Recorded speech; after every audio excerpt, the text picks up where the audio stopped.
Government fund pensioners welfare organisation संगठन के retired कर्मचारियों ने इकट्ठा होकर मुख्यमंत्री के नाम एसडीएम को अपनी मांगों को लेकर ज्ञापन सौंपा है। कर्मचारियों का कहना है कि गोल्डन कार्ड चलने से पहले बीमार होने पर हम अपना इलाज जिला चिकित्सालय या अन्य किसी अस्पताल से करा लेते थे, जिसका पेमेंट स्वास्थ्य निदेशालय देहरादून से हो जाता था। किसी तरह की कोई परेशानी नहीं थी, मगर अब सरकार ने सोचा कि यह सारा खर्च एम्प्लॉय के ऊपर ही डाल दिया जाए, तो सरकार ने गोल्डन कार्ड निकाला और उसमें निश्चित पेमेंट रख दिया गया है कि सरकारी कर्मचारी की सैलरी रिटायर कर्मचारियों की पेंशन से ही यह खर्च कटेगा। कुछ दिनों तक तो यह सही चला, लेकिन अब दिक्कत तब आई जब अस्पतालों ने गवर्नमेंट कर्मचारी को पेंशनरों का इलाज करने से हाथ खड़ा कर दिया है। अस्पताल संचालकों का कहना है कि गवर्नमेंट पेमेंट नहीं कर रही है, जिसको लेकर हमने मुख्यमंत्री के नाम ज्ञापन दिया है एवं उन अस्पतालों का पेमेंट किया जाए ताकि हम लोगों का इलाज सुचारू रूप से हो सके। इस दौरान बड़ी संख्या में कर्मचारी मौजूद रहे। हम एसडीएम को एक ज्ञापन देने आए हैं। हमारे जो पेंशनर्स की जो हमारी मांगे हैं उसके लिए हम ज्ञापन दिया हमने मुख्यमंत्री के लिए। हमारी जो उत्तराखंड सरकार है हमारे पेंशनर्स के लिए बहुत उदासीन है, हमारे ये ध्यान नहीं रखती बिल्कुल भी हमारे पेंशनर्स का, ना तो पेंशन के अगेंस्ट में और ना ही चिकित्सा संबंधित कोई सुविधा हमें दी जा रही है। क्योंकि इनके जो प्राधिकरण बना रखा है उन्होंने चिकित्सा संबंधित, वो प्राधिकरण बिल्कुल फेल है। उस पर कोई भी कार्यवाही सही तरीके से नहीं हो पाती है। सारे जितने हॉस्पिटल्स हैं वो हॉस्पिटल्स भी हमें सुविधा नहीं दे रहे हैं, पैसे हमारे से काटे जा रहे हैं, तनख्वाह हमारी पेंशन से हर महीने पैसे कट रहे हैं और बढ़ाने की बात कर रहे हैं, जबकि हमारे जो है पहले से ही कोई सुविधा नहीं मिल रही है। तो हम इस उत्तराखंड सरकार से बहुत नाराज़ हैं हम लोग, और अगर हमारी बातें नहीं मानी गई तो हम धरना प्रदर्शन करेंगे और हमारी जो है मांगे वहाँ स्वीकार होनी चाहिए। हमारा ये उद्देश्य है। हम लोगों ने जो ज्ञापन दिया है वो माननीय मुख्यमंत्री धामी जी को दिया है, और इस बात के लिए कि जो पेंशनर्स हैं उनके इलाज में जो गोल्डन कार्ड से इलाज की गारंटी उन्होंने ली थी, वो गोल्डन कार्ड से ना तो इलाज हो पा रहे हैं, अस्पतालों ने इलाज करना मना कर दिया है, और ना ही जिनको गोल्डन कार्ड से लोग जो जुड़े हुए नहीं हैं उनको इलाज में जो खर्च होता है उसका पेमेंट हो पा रहा है। तो हम लोगों ने ये कहा है भाई ये गवर्नमेंट की गारंटी है कि भाई पेंशनर के स्वास्थ्य का ध्यान रखे, वो अपने ये व्यवस्था रखे जिससे उनके स्वास्थ्य खराब ना हो, और स्वास्थ्य खराब हो जाए तो ठीक हो जाए। हम लोगों की गोल्डन कार्ड से भी है, और नंबर 2 चीज़ ये है कि जैसे जैसे उम्र बढ़ती है वैसे वैसे पेंशन को बढ़ावा दिया जाए। जैसे 65 साल में 5% बढ़ावें, 70 में 10 बढ़ावें, 75 में 15, 80 में 20। अभी केवल योजना ये है कि 80 उम्र होने पे 20% बढ़ाते हैं, जबकि 80 की उम्र तक आते आते केवल 3.8% लोग ही जिंदा रह पाते हैं। उससे पहले वो उनकी मृत्यु हो जाती है, इसलिए उनको वो लाभ नहीं मिल पाता।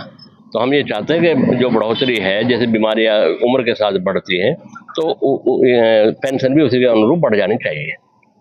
एक्चुअली हमारी मुख्य मांग एक ही है और समस्या भी एक ही है। और समस्या ये है कि उत्तराखंड गवर्नमेंट ने गोल्डन कार्ड चलाया है और वो उसके माध्यम से अपने एम्प्लॉइज के स्वास्थ्य का ख्याल रखना चाहती है। इससे पहले जब ये गोल्डन कार्ड नहीं था तो जिला चिकित्सालय में या अन्य किसी डॉक्टर से लोग इलाज करा लेते थे और उसका भुगतान स्वास्थ्य निदेशालय देहरादून से बड़े आराम से हो जाता था, कोई दिक्कतें नहीं थी। इसमें क्या था कि उसका सारा खर्च सारे एम्प्लॉइज का गवर्नमेंट उठाती थी, गवर्नमेंट से पेमेंट करती थी वहां से। इस गवर्नमेंट ने शायद सोचा कि हमारा खर्च बच जाएगा और ये खर्च एम्प्लॉइज पे डाल दिया जाए, तो इन्होंने गोल्डन कार्ड निकाला और उसका एक निश्चित अमाउंट रख दिया कि हर महीने सबके पेंशन से या तनख्वाह से ये पैसा कटेगा और इससे आपके स्वास्थ्य की व्यवस्था की जाएगी। शुरू में ठीक चला, लोगों के इलाज हुए, उनके भुगतान भी हुए। यहाँ आई जब अस्पतालों ने गवर्नमेंट सर्वेंट्स का और पेंशनर का ट्रीटमेंट करने से हाथ खड़े कर दिए, साहब हम नहीं कर सकते। उनसे पूछा गया क्या दिक्कत है, कहते गवर्नमेंट को हमने बिल भेजे और गवर्नमेंट उसका पेमेंट नहीं कर रही। गवर्नमेंट ने स्वास्थ्य निदेशालय देहरादून में एक व्यवस्था की, वो इसका पेमेंट करने के लिए अस्पतालों का, किसी भी अस्पताल का पेमेंट वहां से अब नहीं हो रहा है, और चूंकि वहां से अस्पतालों का पेमेंट नहीं हो रहा है, उनके यहाँ बिलों के अंबार लग गए, तो उन्होंने एम्प्लॉइज का पेमेंट और एम्प्लॉइज का ट्रीटमेंट करने से हाथ खड़े कर दिए।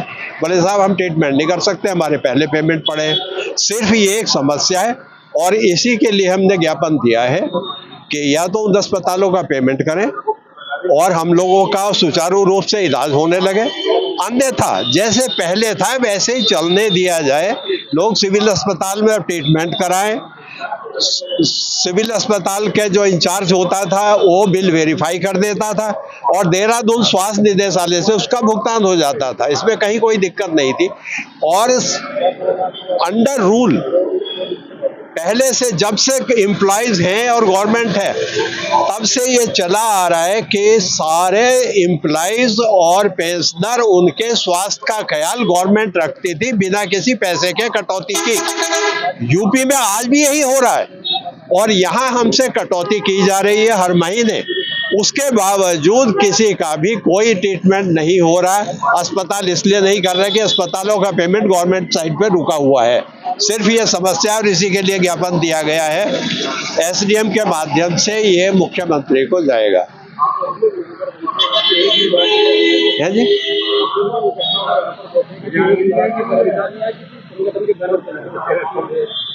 नहीं, इस पे तो बहुत बार विचार हुआ, और बहुत बार, ये किसी एक विभाग का कार्यक्रम नहीं है। उत्तराखंड के जितने भी विभाग हैं, चाहे वो इरिगेशन है, पीडब्ल्यूडी है या मेडिकल है, उन सब के रिटायर्ड एम्प्लॉय का एक संगठन है, गवर्नमेंट वेलफेयर पेंशनर ऑर्गेनाइजेशन। उसके बैनर तले सारे ही विभागों के एम्प्लॉय इसमें शामिल हैं। हम रुड़की से ज्ञापन दे रहे हैं, देहरादून वाले देहरादून से ज्ञापन दे रहे हैं, हरिद्वार वाले हरिद्वार से दे रहे हैं। पूरे प्रदेश के हर ऐसे सेंटर से जहां एम्प्लॉयज हैं, वहां से गवर्नमेंट को ज्ञापन दिया जा रहा है। और इसके बाद भी अगर कुछ नहीं होता, निश्चित रूप से फिर हमारे पास आंदोलन के अलावा कोई रास्ता नहीं रह जाएगा। धन्यवाद सर।